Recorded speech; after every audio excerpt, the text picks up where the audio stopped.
அதாவது ஆண்டவராய் கர்த்தர் நம்மை அடிமை தனத்திலிருந்து நம்மை என்ன செய்திருக்கிறார்னா மீட்டு கொண்டிருக்கிறார். இந்த அடிமை தனத்திலிருந்து நம்மை மீட்டு கொண்டிருக்கிறார். ஏதோ ஒரு அடிமைத்தனம் நம்முடைய வாழ்க்கையில ஆளுகை செய்து கொண்டு பல அடிமைதான் ஆளுகை செய்து கொண்டிருந்தது.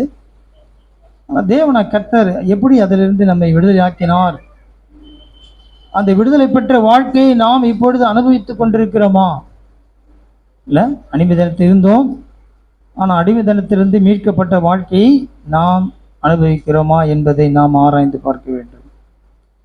தேவன் தம்முடைய ஜனத்தை அடிமைத்தனத்திலிருந்து விடுதலையாக்கும்படி அவர் அடிமை போல் மாறினார், அடிமையானார். இல்லை, தம்மை தாமே வெறுமையாக்கினார், அடிமையானார். இந்த பூமிக்கு வந்தார், எல்லா காரியத்தையும் செய்திருக்கிறார். ஏன் அப்படின்னா நம்மை அடிமைத்தனத்திலிருந்து விடுதலையாக்க முடியாது, நம்மை மீட்டுக்கொள்ள முடியாது. வேதத்திலிருந்து ஒரு வசனம் வாசிக்கலாம். லேவியராகமம் 26ஆம் அதிகாரம் 13ஆம் வசனம். 26:13.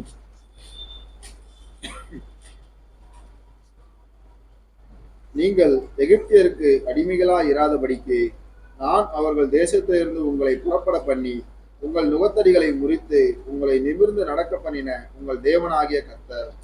ஆண்டவராய் கர்த்தர் தன்னை இஸ்ரவேல் ஜனங்களுக்கு அறிமுகப்படுத்துகிறார் அல்லது தன்னை குறித்து சொல்றார்.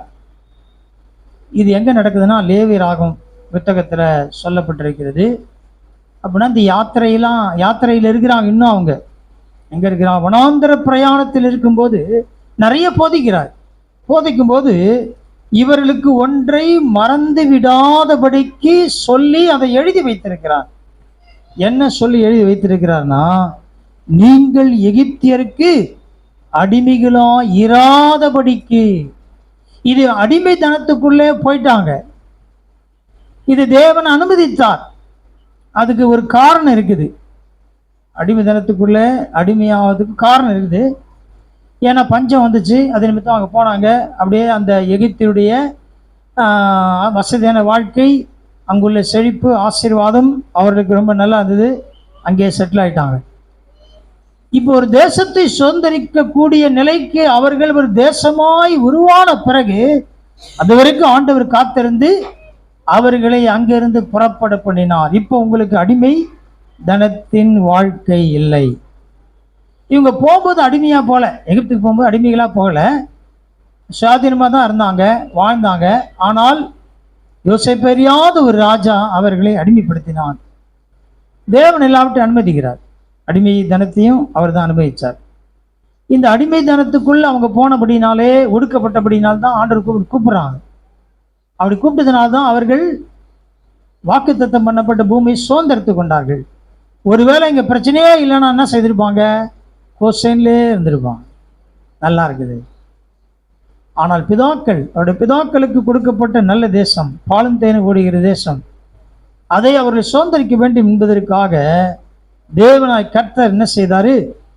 யோசேப்பை அறியாத ஒரு ராஜா எழும்பின போது அவனுக்குள்ளே இவர்களை குறித்து தவறான எண்ணம் புரிந்து கொள்ள வந்துச்சு. அதுக்கு பிறகு அவங்க அடிமைத்தனத்துக்குள் போனாங்க. அப்புறம் தேவன் விடுதலையாக்கினார். அதை பற்றி தான் இங்கே சொல்றார். என்ன சொல்றாரு? நீங்கள் எகிப்திற்கு அடிமைகளா இராதபடிக்கு. போதும், இதுக்கு மேல உங்களை அடிமைத்தனத்துக்குள்ளே அவர்கள் வைக்க முடியாது. இதுக்கு மேல அடிமைத்தனத்துக்குள்ளே அவர்கள் போகக்கூடாது. இதுக்கு மேல அடிமைத்தனத்தின் வாழ்க்கை அவர்கள் வாழக்கூடாது என்பதற்காக அவர் என்ன செய்தார்னா அவர்களை விடுதலையாக்கினார். நான் அவர்கள் தேசத்திலிருந்து உங்களை புறப்பட பண்ணி. நல்லா கவனிங்க, தேவனாகிய கர்த்தர் இந்த ஒரு வசனத்தில் சொல்ற விஷயம் இருக்குத, நிறைய காரியம் சொல்லியிருக்கிறார். இதுதான் அவருடைய வாழ்க்கை முழுமைக்கான காரியம். வாழ்க்கை முழுமையும் அவர்கள் எப்படி இருக்க வேண்டும் என்பதை தேவனாய் கர்த்தர் அந்த ஒரு வசனத்துக்குள்ள சொல்லிட்டார். அந்த ஒரு வசனத்தை அவங்க ஃபாலோ பண்ணியிருப்பாங்கன்னா கடைசி வரைக்கும் அவர்கள் ஆசீர்வாதம் இருந்திருப்பாங்க. மீண்டும் அடிமைத்தனமோ பிரச்சனைகளோ யுத்தங்களோ வந்திருக்காது. ஆனால் அவர்கள் செய்த இந்த வசனத்தை குறித்த புரிந்து கொள்ளுதலின் வாழ்க்கையை அவர்கள் வாழாதபடினால் அவங்க என்ன நடந்துச்சு அப்படின்னா மீண்டும் அடிமைத்தனத்துக்குள் போனாங்க. இங்க கவனிங்க, நீங்கள் எகிப்திற்கு அடிமைகளா இராதபடிக்கு நான் அவர்கள் தேசத்துங்களை புறப்பட பண்ணி, ஃபர்ஸ்ட் என்ன செய்யறாரு? வெளியே கொண்டு வரார். அடிமைத்தனத்திலிருந்து வெளியே கொண்டு வருகிறார். வெளியே கொண்டு வந்து புறப்பட பண்ணுகிறான். ஒரு முதல் ஸ்டெப் அதுதான். இப்ப இங்க புதிய உடன்படிக்கையின் புத்தகத்திலே அடிமைப்படுத்துகிறது யார் அப்படின்னா பிசாசு தான் அடிமைப்படுத்துகிறான். பிசாசு அடிமைப்படுத்துகிறான், ஜனங்களை அடிமைப்படுத்துகிறாங்க, அல்லது மனுஷர்கள் அடிமைப்படுத்துகிறாங்க, வேலை அடிமைப்படுத்துறது, நிறைய காரியங்கள் இன்றைக்கு அடிமைத்தனத்தை உண்டாக்கி வைத்திருக்கிறது. இல்லை, இந்த அடிமைத்தனம் உங்களுக்கு என்னன்றது நீங்கள் தான் பார்த்துக்கணும். ஏன்னா எல்லாருக்கும் ஒரே மாதிரி இல்லை. சில பேர் மனுஷனுக்கு அடிமையாக இருப்பாங்க, சில பேர் இந்த உலகக்காரங்க அடிமையாக இருப்பாங்க, வேலைக்கு அடிமையாக இருப்பாங்க, இல்லை இப்படி நண்பர்களுக்கு அடிமையாக இருப்பாங்க. இப்படி பலவிதமான காரியங்களுக்கு அடிமைகளாக இருக்கிறார்கள். ஆண்டவரை கர்த்தர் சொல்கிறார், இந்த அடிமைத்தனத்திலேயே என்னை சேவிக்க முடியும், என்னை ஆராதிக்க முடியும், என்னை தொழுது கொள்ள முடியும் அப்படின்னா முடியாது. அதனால்தான் வெளியே கொண்டு வர சொல்றார். என்னை நீங்க ஆராதிக்கணும்னா வெளியே வாங்க. மோசே பார்வோனிடத்துல போராட காரணம் என்ன அப்படின்னா அடிமைத்தனத்திலேயே இருந்து ஆராதிக்க முடியாது. அவன் சொல்றான், அதெல்லாம் ஒன்றும் பிரச்சனை இல்லை, இங்கேயே ஆராதிங்க. இல்லை இல்லை இல்லை, நாங்கள் விடுதலை பெற்றால் தான் ஆராதிக்க முடியும். தேவன் எங்களுக்கென்று ஸ்தலத்தை வைத்திருக்கிறார், எங்களுக்கென்று வாக்குத்தத்தம் பண்ணப்பட்ட பூமியை வைத்திருக்கிறார், அங்கே போய் தான் நாங்கள் ஆராதிப்போம். அப்போ நிறைய தடைகள்லாம் வந்துச்சு. ஆனால் ஆண்டவரை கர்த்தர் எல்லாத்தையும் உடைத்து அவர்களை வெளியே கொண்டு வருகிறார். அப்போ முதல் ஸ்டெப் என்ன அப்படின்னா அடிமைத்தனத்திலிருந்து வெளியே வருதல். இது தேவன் தான் செய்ய முடியும். மோசே போய் செஞ்சிட முடியுமா? மோசே செய்ய முடியுமா? செய்ய முயற்சி செய்தார், முடியவில்லை. முயற்சி பண்ணாரா? ஆமாம். அவருடைய அதிகாரத்தினால், அவருடைய பலத்தினால், அவருடைய அறிவினால், அவருடைய அந்தஸ்தை வைத்து கொஞ்சம் முயற்சி பண்ணார். ஒரே முயற்சி தான். அதோடு என்ன செய்தார்? ஒரே ஓட்டமாக ஓடி போயிட்டார். மீதி அந்தஸ்துக்கு ஓட வேண்டிய நிலைக்கு போயிட்டார். கஷ்டம்தான். அதுக்கப்புறம் மறந்துட்டார். இதோடு நமக்கு வேணாம் அந்த பிரச்சனை, ஏதோ நிம்மதியாக கொஞ்சம் ஆடு வச்சுக்கிறோம், நிம்மதியாக கொஞ்சம் மேய்ச்சிக்கின்னு மாமனார் வீட்டிலே இருந்துக்கலாம்.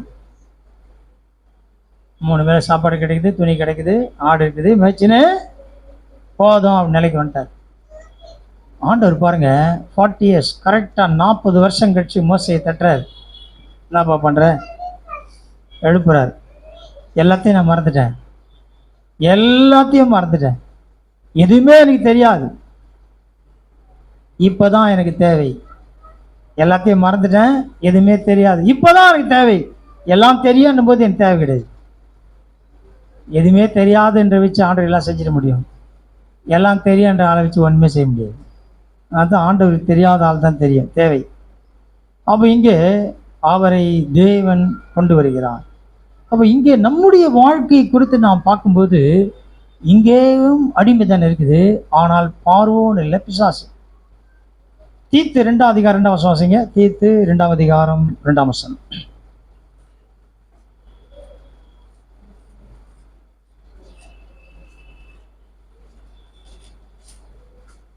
முதிர் வயதுள்ள புருஷர்கள் ஜாக்கிரதை உள்ளவர்களும் நல்லொழுக்கம் உள்ளவர்களும் தெரிந்த புத்தி உள்ளவர்களும் விசுவாசத்திலும் அன்பிலும் பொறுமையிலும் ஆரோக்கியம் உள்ளவர்களுமாய் இருக்கும்படி புத்தி சொல்லு. ஆமா, இங்கே இவர் என்ன சொல்ல வர்றார் இங்க அப்படின்னா, முதிர் வயதில் புருஷர்கள் ஜாக்கிரதையா உள்ளவர்களும் நல்லொழுக்கம் உள்ளவர்கள். ஜாக்கிரதையா இருக்கணும், நல்லொழுக்கம் உள்ளவராக இருக்கணும், தெளிந்த புத்திகளாக இருக்கணும், விசுவாசத்தில் அன்பில் பொறுமையில் ஆரோக்கியம் உள்ளவராக இருக்கும்படி புத்தி சொல்லு. இப்படியே நிறைய விஷயங்களை சொல்றாரு. அப்போ இந்த இடத்துல இவைகள் இல்லை அப்படின்னா என்ன நடக்கும்? இல்லை, ஜாக்கிரதையா இல்லை, நல்லொழுக்கம் இல்லை, தெரிந்த புத்தி இல்லை, விசுவாசம் இல்லை, அன்பு இல்லை, பொறுமை இல்லை, அப்படின்னா ஆரோக்கியம் இல்லை.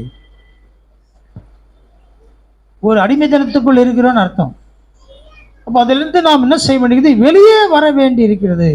வெளியே வர வேண்டும். மூன்று வாசிங்க தீர்த்துல. ஏனெனில் முற்காலத்திலே நாமும் புத்தியினரும் கீழ்ப்படியாதவர்களும் வழி தப்பி நடக்கிறவர்களும் பலவித இச்சைகளுக்கும் இன்பங்களுக்கும் அடிமைப்பட்டவர்களும் துர்குணத்தோடும் பொறாமையோடும் ஜீவனம் பண்ணுகிறவர்களும் பகைக்கப்படத்தக்கவர்களும் ஒருவரை ஒருவர் பகைக்கிறவர்களுமா இருந்தோம். இங்க சொல்லிட்டு யாருக்கு புத்தி சொல்லுன்னு சொல்றாரு. சொல்லிட்டு என்ன சொல்றாரு? ஏனெனில் முற்காலத்தில் நாமும் புத்தியினரும் கீழ்ப்படியாதவர்களும் வழி தப்பி நடக்கிறவர்களும் பலவிதமான இச்சைகளுக்கும் இன்பங்களுக்கும் அடிமைப்பட்டவர்களும். எது அடிமைப்படுத்துது? இச்சைகள் இன்பங்கள் என்ன செய்தான்? அடிமைப்படுத்துகிறது. அப்படியே சொன்ன அதான் நிறுத்தல. துர்குணத்தோடும் பொறாமையோடும் ஜீவனம் பண்ணியவர்களும் பகைக்கப்படத்தக்கவர்களும் ஒருவரையொரு பகைக்கலுமா இருந்தோம். அடிமைப்படுத்தி வைக்கிறது. அங்கே அவர்களை எது அடிமைப்படுத்துச்சு என்றதை பார்த்தோம்.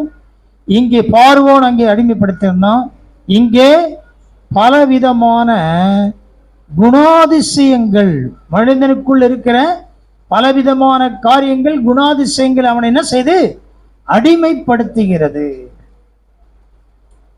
அதையும் சொல்ற, கீழ்ப்படியாத காரியங்கள் எல்லாம் அடிமைப்படுத்துகிறது. இப்போ 2 பேதுரு 2:19 வாசிங்க. 2 பேதுரு 2:19.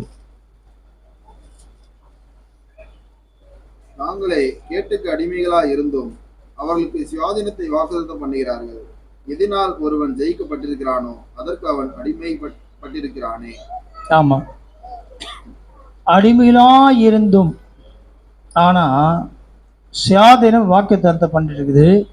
அதே நேரத்தில் எதினால் ஒருவன் ஜெயிக்கப்பட்டிருக்கிறானோ அதற்கு அவன் அடிமைப்பட்டிருக்கிறானே. நல்லா கவனிங்க. ஒன்று, நம்மை ஜெயிக்கும் போது நாம் அதற்கு என்ன செய்யறோம்? அடிமைப்படுத்தப்பட்டிருக்கிறோம். தாவீது போய் எல்லா தேசத்தையும் ஜெயிக்கிறார். ஜெயித்த பிறகு அப்படியே விட்டுட்டு வரல. ஜெயித்த பிறகு அவர் என்ன செய்யற தெரியுமா? அந்த தேசம் ஒவ்வொரு வருஷமும் அவர்களுக்கு கப்பம் கட்டணும், மிருக ஜீவன்லாம் கொடுக்கணும், அல்லது பொன் வெள்ளி அப்படிப்பட்ட காரியம் கொடுக்கணும். இப்படி வாங்கினவங்க கொடுக்குறவெல்லாம் மாறினான். இஸ்ரேல் தேசமும் அதே செஞ்சிச்சு.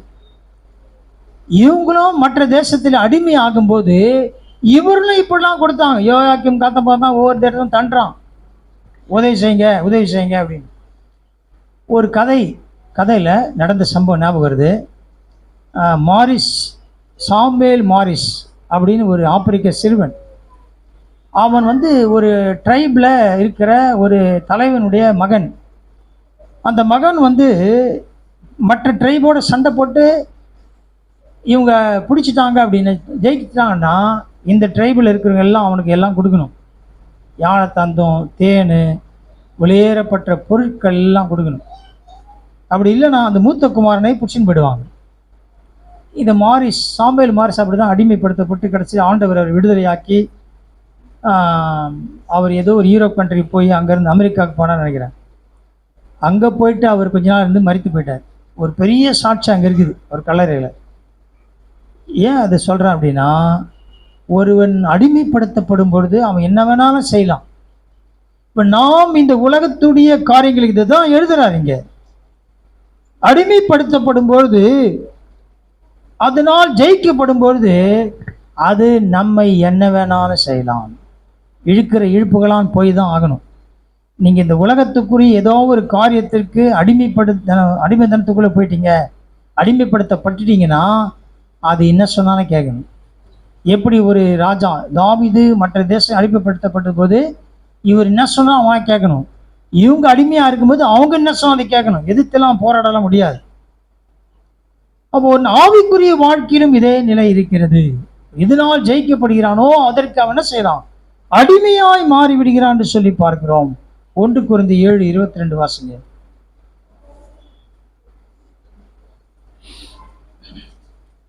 1 கொரிந்தியர் 7 அதிகாரம் 22ஆம் வசனம். கர்த்தருக்குள் அழைக்கப்பட்ட அடிமையானவன் கர்த்தருடைய சுயாதீனனா இருக்கிறான். அப்படியே அழைக்கப்பட்ட சுயாதீனன் கிறிஸ்துவனுடைய அடிமையா இருக்கிறான். ஆமா, இங்கே கர்த்தருக்குள் அழைக்கப்பட்ட அடிமை.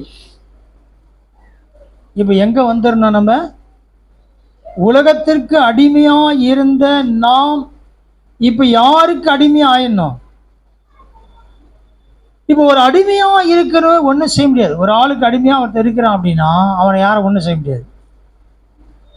இல்லை, அவனை யாரா ஜெயிச்சா தான் இதை பண்ண முடியும். இப்போ இந்த பவுல் ரொம்ப அழகா எழுதுறாரு, கர்த்தருக்குள் அழைக்கப்பட்ட அடிமையானவன் கர்த்தருடைய சுயாதீனா இருக்கிறான். அப்படியே அழைக்கப்பட்ட சுயாதீனன் கிறிஸ்துவுடைய அடிமையா இருக்கிறான். இதை நாம் தெளிவாக ஃபாலோ பண்ணோம் அப்படின்னா நாம் எங்கே இருக்கிறோம் அப்படின்னா கர்த்தருக்கு அடிமையாக இருக்கிறோம். அவருக்கு அடிமையாக இருக்கிற வரைக்கும் ஒரு பிரச்சனையும் இல்லை. அவருக்கு நான் அடிமை இல்லைன்னு வெளியே வரும்போது வேற ஒரு ஆள் அடிமைப்படுத்துவதற்கு காத்து கொண்டிருக்கிறான். அப்போ கர்த்தருக்கு அடிமையாக இருக்க வேண்டும். கிறிஸ்துவுடைய அடிமையாக இருக்கிறேன் எப்போ அப்படின்னா கர்த்தருக்குள் அழைக்கப்பட்ட அடிமையானவன். நாம் கர்த்தருக்குள் சுயாதீனமாக இருக்கிறோம், அதே நேரத்தில் கர்த்தருக்குள் அடிமையாக. எப்படி சுயாதீனமாக இருக்கிறோம் அப்படின்னா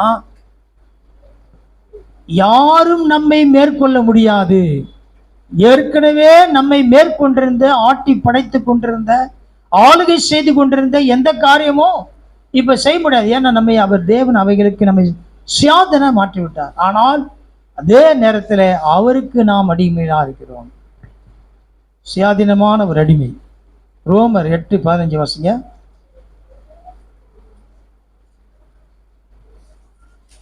அந்தபடி திரும்பவும் பயப்படுகிறதற்கு நீங்கள் அடிமைத்தனத்தின் ஆவியை பெறாமல் அப்பா பிதாவே என்று கூப்பிட பண்ணுகிற புத்திர சுவிகாரத்தின் ஆவியை பெற்றீர்கள். ஆமென். பாருங்க, நாம் அடிமைத்தனத்தின் ஆவியை பெறாமல் அப்படின்னா ஏற்கனவே நாம் அடிமைகளா இருந்தோம். மீட்கப்பட்ட பிறகு நாம் உலகத்திற்கு அடிமைகளா இல்லை. இப்போ எப்படி மாறிட்டோம் அப்படின்னா சுயாதீனர், தேவனுடைய புத்திரராக இருக்கிறோம். எப்படி அப்படின்னா அவருடைய ஆவியினால். நீங்கள் அடிமைத்தனத்தின் ஆவியை பெறாமல் எப்படிப்பட்ட ஆவியை பெற்றிருக்கிறோம் அப்படின்னா இந்த உலக காரியத்துக்கு நாம் பயப்பட வேண்டிய அவசியம் இல்லை. உலகத்துக்கோ மற்ற காரியத்தை பிசாசுக்கு பயப்பட வேணாம். ஏன் அப்படின்னா நாம் அடிமைத்தனத்திலிருந்து வெளியே வந்துட்டோம், சுயாதீனராக இருக்கிறோம். அப்பா பிதாவே என்று கூப்பிட பண்ணுகிற புத்திர சுவிகாரத்தின் ஆவியை பெற்றீர்கள். தேவனை ஒருவரும் அடிமைப்படுத்த முடியாது இல்லை. அப்போ தேவனுடைய பிள்ளைகளை அடிமைப்படுத்த முடியுமா?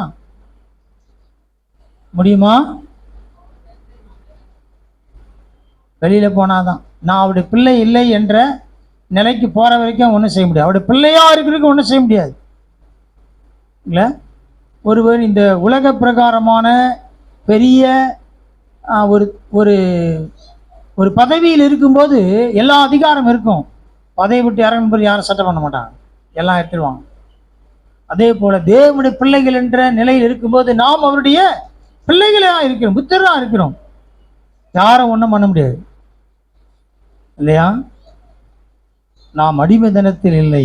அது அர்த்தம் என்னன்னா நான் அடிமைத்தனத்தில் இல்லை. அவர் முதல்ல தேவன் செய்த காரியம் தான், அவர்களை அடிமைத்தனத்திலிருந்து என்ன செய்தார்? வெளியே கொண்டு வந்தார். அதே போல நம்மையும் பாவத்தின் அடிமைத்தனத்திலிருந்து ஆண்டவராய் இயேசு கிறிஸ்து வெளியே கொண்டு வந்தார். இப்போ ரெண்டாவது அதை இதை எடுத்துங்க, லேவியராகமம் 26:13 எடுத்துங்க.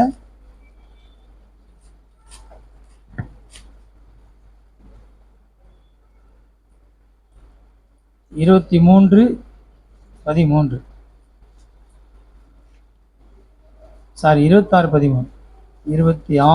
நீங்கள் எகிப்தியருக்கு அடிமைகளா இராதபடிக்கு நான் அவர்கள் தேசத்திலிருந்து உங்களை புறப்பட பண்ணி உங்கள் நுகத்தடிகளை முறித்து உங்களை நிமிர்ந்து நடக்க பண்ணின உங்கள் தேவனாகிய கர்த்தர். ஆமா, முதல்ல தேவன் என்ன செய்தார்? அடிமைகளும் இராதபடிக்கு. அப்படின்னா நாம் அடிமையா இருப்பதை தேவன் விரும்பவில்லை. தேவன் நாம் அடிமையா இருப்பதை விரும்பவில்லை. அப்படின்னா நாம் அடிமையா இருக்கலாமா? இருக்கக்கூடாது. ஆண்டவர் அதை விரும்பல. அப்படிங்கும்போது எனக்கும் அந்த விருப்பம் இருக்கணும். நானும் எதற்கும் இந்த உலகத்தில் அடிமையா இருக்க விரும்பவில்லை. ஆனா ஏதோ ஒரு காரியம் மனிதனை என்ன செய்து அடிமைப்படுத்தி வைத்திருக்கிறது. பிசாசுக்கு ஒரு ஹோல்டு தேவை, அதை பிடிச்சி வச்சுக்கிறான். எதனா ஒரு காரியத்தை வைத்து பிடிச்சி வச்சுக்கிறான், அடிமையாக வைத்திருக்கிறான், மிரட்டுறான் அதை வச்சு. ஆனால் அதனால தான் ஆண்டு என்ன செய்தார், விடுதலையாக்கி விட்டார். இப்போ நாம அடிமையில் விடுதலையாக்கப்பட்டோம். அதன் பிறகு என்ன நடந்துச்சு அப்படின்னா 13 அவர்கள் நான் அவர் தேசத்தை உங்களை புறப்பட பண்ணி விடுதலையாக்கி அங்கே விடல, புறப்பட பண்ணினார். இது எதை குறிக்குதுன்னா விசுவாசத்தையும் உறுதியும் குறிக்கிறது. புறப்பட பண்ணுதல் விசுவாசத்தையும் உறுதியும் குறிக்கிறது. எபிரேயர் 12 முதலாம் வசனம், 12 முதலாம் வசனம். எபிரேயர். ஆகையால் மேகம் போன்ற இத்தனை திரளான சாட்சிகள் நம்மை சூழ்ந்து கொண்டிருக்க, பாரமான யாவற்றையும் நம்மை சுற்றி நெருங்கி நிற்கிற பாவத்தையும் தள்ளிவிட்டு, விசுவாசத்தை துவக்குகிறவரும் முடிக்கிறவருமா இருக்கிற இயேசுவை நோக்கி நமக்கு நியமித்திருக்கிற ஓட்டத்தில் பொறுமையோட ஓட கடவுள். ஆமா, இப்ப நாம அடிமைத்தனத்திலிருந்து ஆண்டவராய் கர்த்தரை விடுதலை ஆக்கின பிறகு இப்ப என்ன செய்யணும்? புறப்பட்டோம். புறப்பட பண்ணினார் என்றால் எனக்கு என்று ஒரு விசுவாச ஓட்டத்தை வைத்திருக்கிறான். ஒவ்வொருத்தருக்கும் ஒருத்தர் ஒரு மாதிரி இருக்குது. அவங்க ஒரே ரூட்ல வந்தாங்க, நமக்கு விசுவாச பாதை ஒவ்வொருக்கும் ஒரு விதமா வைத்திருக்கிறார், ஒரு ட்ராக் ஒவ்வொருத்தருக்கு இல்லையா? இது எதை குறிக்கிறதுனா விசுவாசத்தையும் உறுதியும் குறிக்கிறது. உறுதியா இருக்கணும் குறிக்கிறது. 2 காரியத்தை சொல்றார். விசுவாசத்தை துவக்கிறவர் அப்படின்னா விடுதலை ஆகிறதுக்கு முன்னால இல்லை, விடுதலையான உடனே நான் என்ன செய்யணும்? என் வாழ்க்கையின் விசுவாச ஓட்டத்தை என்ன செய்யறேன்? துவங்குகிறேன், புறப்படுகிறேன். இப்போ எங்க போய் முடிக்கணும்? கானான் தேசத்துக்கு அங்கே வாக் பண்ண, அங்கே தான் முடியும். இப்போ நமக்கு எங்க போய் முடிக்கணும்? பரலோகம் இல்லை. நமக்கு ஒரு நியமம், கிறிஸ்து தான், அவர் தான் ஓட்டத்தை துவக்கிறாரு. எங்க போய் முடிக்கணும்? கிறிஸ்துவில் முடிக்க வேண்டும். அவரே துவக்கமும் முடிவா இருக்கிறார். விசுவாசத்தை துவங்குகிறவரும் முடிக்கிறவரும் அவர்தான். கிறிஸ்துக்குள் பிறந்து துவங்குகிறேன், கிறிஸ்துக்குள் மரித்து முடிக்கிறேன். அவ்வளவுதான். துவங்கும் போது நல்லா துவங்கிடுவோம், முடிக்கும் போது முடிக்கிறோமா? தான் முக்கியமான காரியம். அதுதான் இங்க சொல்றாரு. 1 பேதுரு 5:9 வாசிங்க. 1 பேதுரு 5ஆம் அதிகாரம் 9ஆம் வசனம்.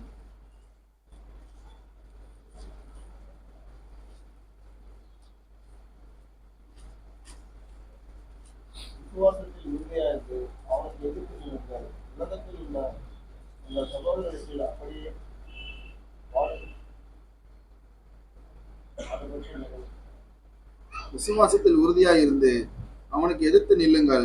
உலகத்தில் உள்ள உங்கள் சகோதரிடத்திலே அப்படிப்பட்ட பாடுகள் நிறைவேறி வருகிறது என்று அறிந்திருக்கிறீர்கள். ஆமா, அவனுக்கு எதிர்த்து நில்லுங்கள். யாருக்கு எதிர்த்து நிற்கணுமா?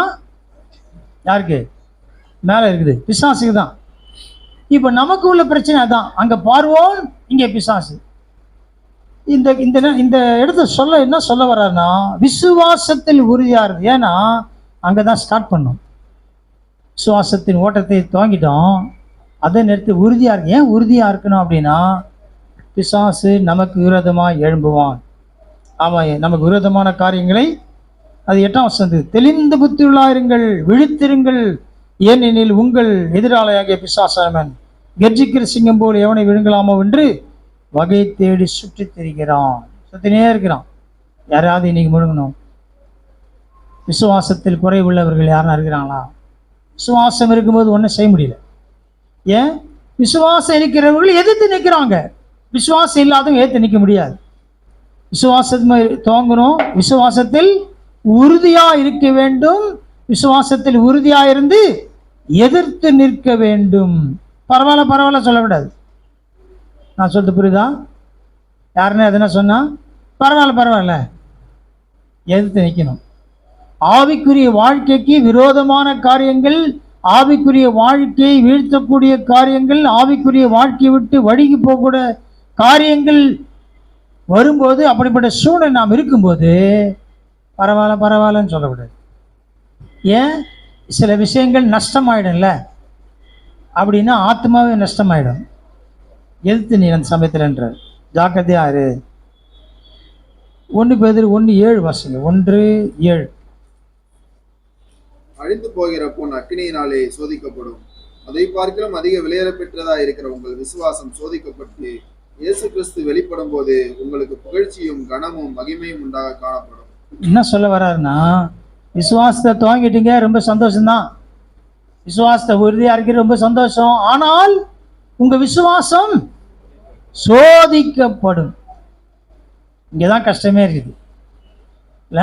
விசுவாசத்தை போறது ஈஸி தான், ஆனா விசுவாசம் சோதிக்கப்படுத, அப்பதான் பிரச்சனையே வருது. ஆஹா, இதெல்லாம் நான் நினைக்கவே இல்லையே, இப்படி வரும்னு நினைக்கவே இல்லையே, வரும். அப்ப இங்க விசுவாசமானது என்ன சொல்றதுன்னா, அதுவும் எப்படி சோதிக்கப்படுமா? ஃபர்னஸ்ல போட்டு சோதிக்கப்படும். சும்மா லேசா அப்படி அப்படி எழுச்சி பார்க்குற சோதனை கிடையாது. அப்படி எழுச்சினா ஈஸி, ஒன்றும் இல்லை. அது எழுச்சி பார்க்கறது எப்போ? ஃபர்னஸுக்கு பிறகு. முதல் சோதனை ஃபர்னஸ் உள்ள நெருப்பு, அதில் சோதிக்கப்பட்டு எல்லாம் நல்லா ஆயிட்டா கூட எப்பயா அதை சோதிக்கணும், நல்லா தான் இருக்கிறேன், இல்லை இல்லை இல்லை, நல்லா இருக்கிறதுக்காக சோதனை. அங்கே வந்து சுத்தமாகறதுக்கு சோதனை, சுத்தமாக இருக்குதான்னு பார்க்கறது சோதனை.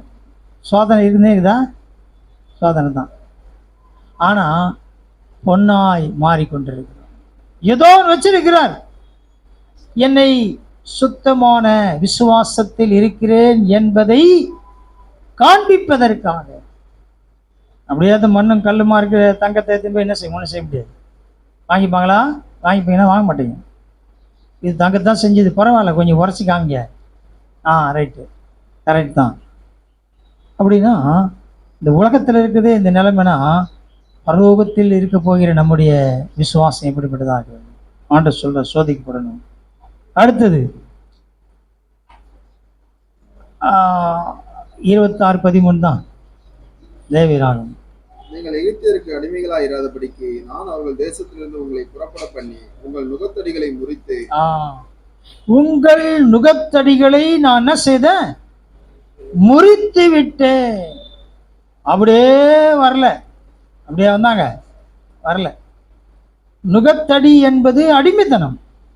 ஆண்டவரை கர்த்தர் என்ன செய்தார்னா, அதை என்ன செய்தேன்? உடைச்சிட்டேன். நுகத்தடி முறித்தேன். அதை இது இங்கே பார்க்கலாம், புதிய உடன்படிக்கையில கலாத்தியர் 5:1.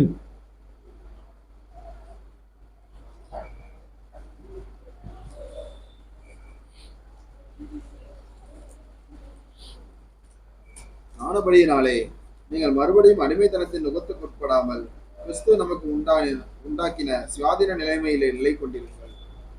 இவர் எதற்காக இதை சொல்றார் அப்படின்னா, கலாத்திய சபையானது இந்த பிரமாணத்துக்கு போயிடுச்சு, நியாய பிரமாணம் வித்தியாசம் போகுது. அவர் சொல்றாரு, எதுக்கு அதெல்லாம், அதனால் ரட்சிப்பு இல்லையே, பாவ மீட்பு இல்லையே, ஏன் அங்கே போற? உங்களை வந்து ஆண்டவர் என்ன செய்திருக்கிறாரு? நுகத்தடி இதையும் அவர் பயன்படுத்துறார். நீங்க மறுபடியும் அடிமை, அப்படி போனீங்கன்னா நீ அடிமையாயிடுவேன். பிரமாண நியாயப்படுத்த போனே அடிமையாயிடுவேன். திரும்ப ஏற்கனவே அடிமையா இருந்தா உன்னை விடுதலை ஆக்கப்பட்ட கிறிஸ்துவனால திரும்ப ஏன் போற? மனுஷ பாரம்பரியங்கள், மனித சடங்காச்சாரங்கள், மனிதனுடைய காரியங்கள், அவங்களுடைய சமுதாய காரியங்கள், இதெல்லாம் என்ன செய்யுமா? அடிமையாக்கிவிடும், எச்சரிக்கையா இருங்கள் அப்படின்றார். எல்லாரோடு என்ன செய்யணும்? ஒத்து போகணும். ஊரோடு கிறிஸ்துவோடு ஒத்து போகணுமா? ஊரோடு ஒத்து போகணுமா? யார் கூட ஒத்து போகணும்? கிறிஸ்துவோடு தான் ஒத்து போகணும். உலகத்தான் என்ன சொல்கிறேன்னா அதுபடி நாம் செய்ய வேண்டிய அவசியம் இல்லை. அப்படி செய்யும்போது என்ன செய்யறோன்னா, நாம் மீண்டும் அடிமைத்தனத்துக்குள் போய்விடுகிறோம். அப்போ அந்த நுகத்தடிக்குள்ளே போயிட்டோம் அப்படின்னா நிமிர்ந்து நடக்க முடியுமா? நடக்க முடியாது. ஆண்டவர் அதை உடைத்து நோக்கமே நீ விடுதலை ஆகிறான் காமிக்கிறது தான். திரும்ப மனுஷன் இவங்க சொன்னால் நிறைய பேர் அதை ஃபாலோ பண்ணுறாங்க. 4 நட்சத்திரம் பார்க்குறது, நேரம் பார்க்குறது இல்லை, இதெல்லாம் பார்த்தா ஒன்று செய்யுது. நல்லா இருக்கிறாங்கன்னு தெரியல. 1 கொரிந்தியர் 6:10 வாசிங்க. 1 கொரிந்தியர் 6:10. திருடரும் பொருளாசைக்காரரும் வெறியரும் உதாசீனரும் கொள்ளைக்காரரும் தேவனுடைய ராஜ்யத்தில் சுதந்திரிப்பதில்லை. ஒரு பெரிய லிஸ்ட் இங்க கொடுக்குறார், நிறைய சொல்றாரு. இது எல்லாத்தையும் படிச்சு சொல்றதுக்கு நேரம் இல்லை. அப்படியே நிறைய சொல்லின்னு வரும்பொழுது எதுக்கு சொல்றாருன்னா, தேவனுடைய ராஜ்யத்தை சுதந்திரிப்பதில்லை. அவங்களுக்கு காணான் தேசம், நமக்கு தேவனுடைய ராஜ்யம். அது இதெல்லாம் என்ன செய்யுமா, நிறைய பெரிய லிஸ்ட் இருக்குது, வீட்டுக்கு போய் அப்புறமா வாசிங்க. அது எல்லாத்தையும் சொல்லிட்டு சொல்றாரு, இவைகள் தேவனுடைய ராஜ்யத்தை சுதந்திரிப்பதில்லை. இந்த லிஸ்ட்ல எதனாவத்துல நாம் இருக்கிறோமான்னு கொஞ்சம் செக் பண்ணிங்க வாசிச்சுட்டு. எங்கன்னா நான் இருக்கிறேனா? இந்த வாசிக்கலாமா? நேரம் இல்லைன்னு பார்க்குறேன் நான். இல்லை, இப்போ நம்ம எங்கன்னா மாட்டி நிற்கிறோமா அப்படின்றத பார்க்கணும். ஏன் அப்படின்னா இதுதான் முக்கியம். எது முக்கியம்? எது முக்கியம்? தேவனுடைய ராஜ்யத்து குறித்துக்காக தான் முக்கியம். இப்போ அதை விட்டு என்ன பண்றது? இவள் தேவனுடைய ராஜ்யத்தை சுதந்திரிப்பதில்லை, இவங்களாம் சுதந்திரிக்க மாட்டாங்க அப்படின்னா நாம எவ்வளவு எச்சரிக்கையா இருக்க வேண்டியிருக்குது. இன்னொரு வசனத்தை வாசிக்கலாம். அதே திரும்ப அங்கே போயிடலாம். எங்க? லேவியராகமம் 26:13. உங்களை நிமிர்ந்து நடக்க நிமிர்ந்து நடக்க பண்ணினது யார் அப்படின்னா தேவனாய் கர்த்தர். பீகார்ல வந்து செருப்பு தச்சு நிற்கிற ஆளுடைய பையன் ரட்சிக்கப்பட்டு அவங்க வந்து அந்த ஸ்தாபனத்துக்குள்ளே இருந்து ஊழியம் செய்ததுனால அந்த பையன் வந்து ஃபாரின்ல டாக்டராக இருக்கிறான். இது மாதிரி இருந்த அடிமட்டத்தில் இருந்த அவர்கள் மிஷனரிகளினாலே உயர்ந்த ஸ்தானத்துக்கு வந்திருக்கிறாங்க. அப்படின்னா அவங்க பாருங்க, அடிமைகளாக இருந்தார்கள், அதை ஆண்டவர் என்ன செய்ய உடைத்து நிமிர்ந்து நடக்க பண்ணினார். சமுதாயத்தில் நிமிர்ந்து நடக்க பண்ணினார். அதே நேரத்தில் தேவனுடைய ராஜ்யத்தில் நாம் நிமிர்ந்து நிற்க செய்கிறான். இந்த சமுதாயத்திலும் ஒரு உயர்வு, தேவனுடைய ராஜ்யத்தில் என்ன செய்யறோம்? ஆண்டவரை பார்த்து நிற்கிற மாதிரி வச்சுக்கிறார், அவரோடு நடக்கிற மாதிரி வச்சுக்கிறார். ஒரு வசனம் வாசிக்கலாம். சங்கீதம் 28.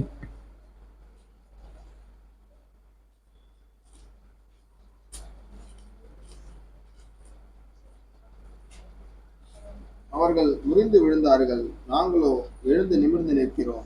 ஆமா, அவர்கள் முறிந்து விழுந்தார்கள். அது காரணம் யாருன்னா தேவன் தான் சொல்றார்.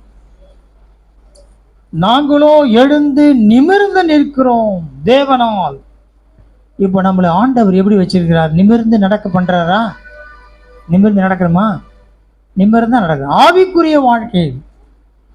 ஆவிக்குரிய வாழ்க்கையில நிமிர்ந்து நடக்க பண்ணுகிறார். நிமிர்ந்து நடத்தல் என்றால் என்ன அப்படின்னா, நான் அடிமைத்தனத்திலிருந்து விடுதலையாக்கப்பட்டிருக்கிறேன், என்னை குணிய வைத்திருந்த அடிமைத்தனத்திலிருந்து நான் மீட்கப்பட்டிருக்கிறேன், நுகத்தடி முறிக்கப்பட்டிருக்கிறது. இப்போ எப்படி நடக்கிறேன்? நானு தைரியமா நடக்கிறேன், விசுவாசத்தில் நடந்து கொண்டிருக்கிறேன், கிறிஸ்துவோடு நடக்கிறேன். அதான் நிமிர்ந்து நடக்கிறது. லூக்கா 13:13 வாசிங்க.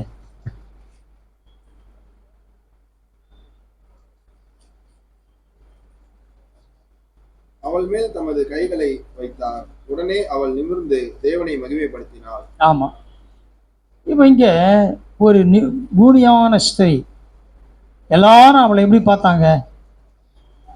இவ என்ன பாவம் செஞ்சாலும் இவ இப்படி இருக்கிறான். அவளை குறித்து என்ன எவ்வளவும் நிமிரக்கூடாத கூனியா இருந்தான். ஆனா ஆண்டவரா இயேசு கிறிஸ்து அவளை தொட்ட உடனே இப்ப எப்படி மாறிட்டா? நிமிரக்கூடாத கூனி விடுதலையான உடனே நிமிர்ந்து நிமிர்ந்து வாசிங்க. 13 நிமிர்ந்து தேவனை மகிமைப்படுத்தி. ஆண்டவர் நம்ம நிமிர்ந்து நடக்க பண்ணியதன் நோக்கம் அவசியம் என்ன அப்படின்னா, தேவனை மகிமைப்படுத்த, நம்மளை மகிமைப்படுத்துறது இல்லை. இப்போ ஆண்டவர் நிமிர்ந்து நடக்க பண்ண ஆட்களை நீங்க பார்த்தீங்கன்னா அவங்களே அவங்க மகிமைப்படுத்தினாங்க. சாலமோனை வந்து ஆண்டவர் நிமிர்ந்து நடக்க பண்ணாரு, அவரே அவர் பெருமையாக வச்சுக்கினார், கட்சியில் காணாம போயிட்டார். நீங்கள் நல்லா கவனிச்சு பாருங்க. நிமிர்ந்து நடத்தல் தேவனை மகிமைப்படுத்த. நாமளா இருந்தாலும் சரி, ஆண்டவர் ஏன் உயர்த்தி வைத்திருக்கிறார்? நிமிர்ந்து நடக்க பண்ண உயர்த்தி வைத்திருக்கிறார், ஆசீர்வதித்திருக்கிறார். தேவனை மகிமைப்படுத்த முடியும், என்ன உயர்த்திக்கிறதுக்கு இல்லை, என்ன மகிமைப்படுத்துறதுக்கு இல்லை. அப்படி மகிமைப்படுத்தும் போது அடிமைதனத்துக்குள் போய் என்று சொல்றார். அப்போஸ்தலர் 14:10. அப்போஸ்தலர் 14:10. நீ எழுந்து கால் ஒன்றை நிமிர்ந்து நில் என்று உரத்த சத்தத்தோட சொன்னான். உடனே அவன் குதித்து எழுந்து நடந்தான். ஆமா, இங்க நடந்து அதை முடிச்சா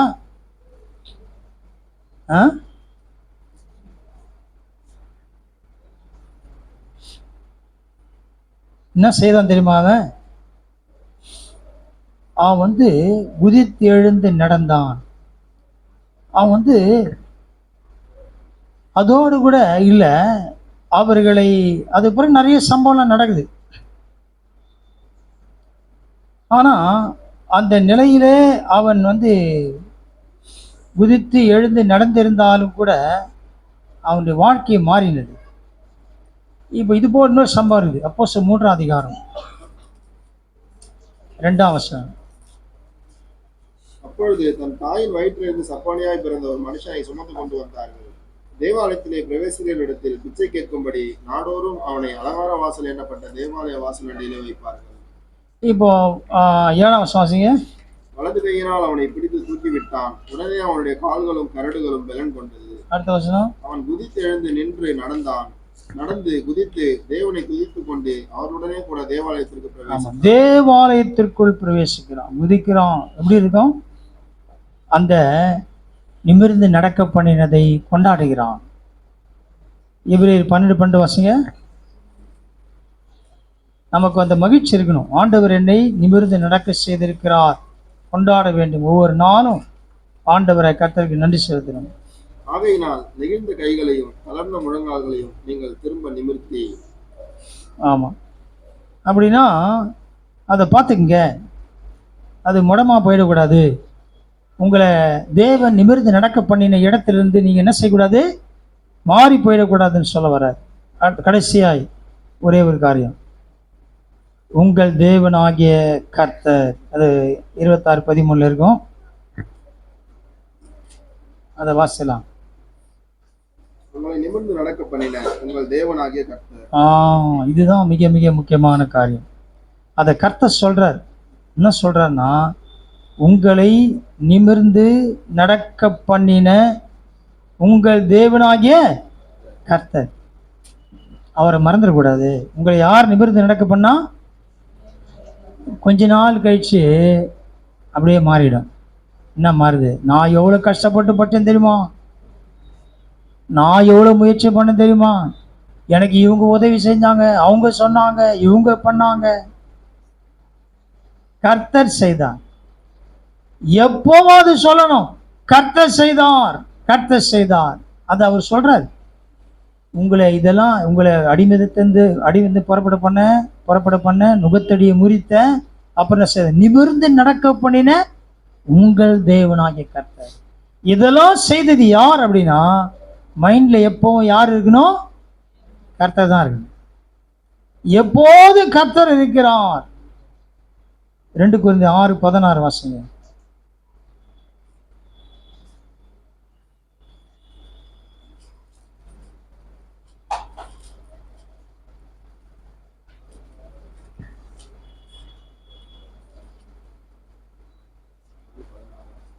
தேவனுடைய ஆலயத்துக்கும் விக்கிரகங்களுக்கும் சம்பந்தம் ஏது? நான் அவர்களுக்குள்ளே வாசம் பண்ணி அவர்களுக்குள்ளே உலாவி அவர்கள் தேவனாய் இருப்பேன், அவர்கள் என் ஜனங்களாய் இருப்பார்கள் என்று தேவன் சொன்னபடி நீங்கள் ஜீவனுள்ள தேவனுடைய ஆலயமாய் இருக்கிறீர்களே. ஆமென். நாம யாரா இருக்கிறோமா? ஜீவனுள்ள தேவனுடைய ஆலயம். அதுக்கு முன்னால என்னென்னலாம் சொல்றாரு பாருங்க. இதெல்லாம் அந்த அடிமை தினத்துக்குள்ள இருந்திருக்கு. என்ன சொல்றாரு? அதுக்கு முன்னால விக்கிரகத்துக்கு என்ன சம்பந்தம் இல்லை. நம்ம வந்து இதை நாம் மறந்துடக்கூடாது. அவர்களுக்கு என் ஜனங்களா இருப்பார்கள். என் ஜனம் வந்து தேவன் சொன்னபடி நீங்கள் ஜீவனுள்ள தேவனுடைய ஆலயமாக. யார் சொன்னது? தேவன் தான் சொல்லியிருக்கிறார். அப்போ நீங்க யார் அப்படின்னா, தேவன் சொன்னபடி. கடைசியா நான் உங்கள் தேவனா இருப்பேன்னா நீங்க யார்? அப்போ நீங்க யார்? அவருடைய ஆலயம். எப்போ சொல்லலாம்? அவர் எனக்கு தேவன் என்று சொல்லும் பொழுதுதான் அவருடைய ஆலயமாய் நாம் இருக்க முடியும். அவருடைய ஆலயமாய் இருக்கிறோம் என்றால் அந்த ஆலயம் எப்படி இருக்கும்? அவர் இருக்கிற இடம். அவர் இருக்கிற இடம் இருக்குமே. அவர் இருக்கிற இடம் அப்படின்னா எப்படி இருக்கு? அந்த இடம் பரிசுத்தமா இருக்கும். அந்த இடத்த எப்படி வைப்போம்? பரிசுத்தமா வைப்போம், ஜாக்கிரதையா இருப்போம். நான் அடிமைதனத்துக்குள்ளே இருந்த எந்த காரியமும் திரும்ப உள்ள என்ன செய்யக்கூடாது? வரக்கூடாது என்று சொல்லி யோவான் 25 38.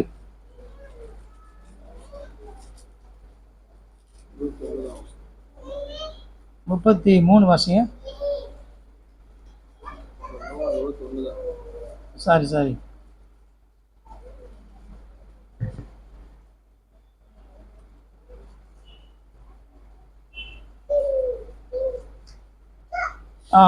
லேவியராகும் 25:38. கடைசி வசனம் முடிச்சிடலாம். 25:38 லேவியராகும். உங்களுக்கு கானான் தேசத்தை கொடுத்து உங்களுக்கு தேவனாய் இருக்கும்படி உங்களை எகிப்து தேசத்திலிருந்து புறப்பட பண்ணின உங்கள் தேவனாகிய கர்த்தர் நானே. ஆமா, இங்க தெளிவா சொல்றார், உங்களுக்கு கானான் தேசத்தை கொடுக்கும்படி. எதற்காக என்றதை இங்க சொல்றார். உங்களுக்கு எதுக்கு நான் இதை செய்தேன் அப்படின்னா, கானான் தேசத்தை கொடுக்கும்படி. உங்களுக்கு கானான் தேசத்தை கொடுத்து உங்களுக்கு தேவனாய் இருக்கும்படி உங்களை எகிப்திலிருந்து புறப்பட பண்ணின உங்கள் தேவனாய் கர்த்தர் நானே. கானான் தேசத்தை அப்படியே விட்டுருல ஆண்டவர். அப்படியே விட்டாரா அப்படின்னா இல்லை, கொடுத்துட்டு உங்களுக்கு தேவனாய் இருக்கும்படி. அதான் முக்கியமான காரியம். இப்போ கானான் தேசம் கொடுத்துட்டு அவர்களுக்கு தேவனா இல்லைன்னா என்ன ஆகும்? யாருன்னா அங்க தேவன் ஆயிடுவாங்க. இருக்கும்போதே யாரும் தேவனா இருந்தாங்க, இல்லைன்னா நிலைமை என்ன ஆகும்? அப்படின்னா ஆண்டவர் நமக்கு எல்லாவற்றையும் கொடுத்து விட்டு, ரட்சிப்பை கொடுத்து எல்லாம் கொடுத்துட்டு நம்மை தேவ ஆலயமாய் மாற்றிட்டு அவர் நம்மோடு கூட இருக்கிறார், அவர் நமக்குள்ள வாசம் பண்ண இல்லை அப்படின்னு நம்ம கதை என்ன ஆகும்? அவ்வளவுதான். நம்ம ஆவிக்குள்ள வாழ முடியாது, அடிமைத்தனத்திலிருந்து விடுதலை பெற்ற வாழ முடியாது, விசுவாசத்தில் உறுதியாக நிற்க முடியாது. அப்போ அவர் நமக்கு எல்லாத்தையும் செஞ்சுட்டு அவர் என்ன சொல்றாருன்னா, நான் உங்களோட தான் இருக்கிறேன், நான் உங்களுக்குள் வாசமா இருக்கிறேன். எவ்வளவு மகிழ்ச்சியான காரியம். கண்களை மூடி ஜெபிப்போம். பிதாவே, இந்த நல்ல காலவேளை கண்ணுடன் ஸ்துதிக்கிறோம். எங்களை தாழ்த்தி எங்களுடைய கிருபையில் கரத்தப்படுகிறோம். ஆண்டவரே, எங்களுடைய எல்லா அடிமைத்தனத்தை விடுதலை ஆக்கி நீங்க ஆண்டவரே நுகத்தடியை முறித்து நிமிர்ந்து நடக்க பண்ணி எங்களை புறப்பட பண்ணி ஆண்டவரே எங்களோடு கூட இருக்கிற தேவனாய் கர்த்தர் நீங்க தான் ஆண்டவரே. அதுபோல நாங்கள் உலக பிரகாரமான வாழ்க்கையில் இருந்தோம், எங்களிருந்து விடுதலை ஆக்கினீங்க ஆண்டவரே. அடிமைதத்திலிருந்து விடுதலை ஆக்கினீங்க, நிமிர்ந்து நடக்க பண்ணினீங்க ஆண்டவரே. எங்களோடு இருக்கிறீங்க ஆண்டவர், தேவாலயமா மாற்றி இருக்கிறீங்க. ஒவ்வொரு நாளும் நாங்கள் அப்படி வாழ பரிசுத்த ஆவியின் உதவி செய்ய முடிய ஜெபிக்கிறேன். தாழ்த்துகிற ஆண்டவரே, கிருபைக்குள்ளே பிரயாசங்களை வாங்கி ஆஸ்வதியும் பலனை தரும்படி ஜெபிக்கிறோம். ஓடுமுடைய கரம் இருக்கட்டும். இந்த வாரம் முழுமையும் வீணான அலைச்சல்கள், பலவீனங்கள், சோர்வுகள், மருத்துவ செலவு எல்லாவற்றுக்கும் நீங்களாக்க முடியாது ஜெபிக்கிறோம் ஆண்டவரே. நாம் மாத்திரமே எல்லாத்தையும் செலுத்துகிறோம். இயேசு கிறிஸ்துவின் வல்லமை உள்ள மாறாத நாம் ஜெபிக்கின்ற பிதாவே, ஆமென்.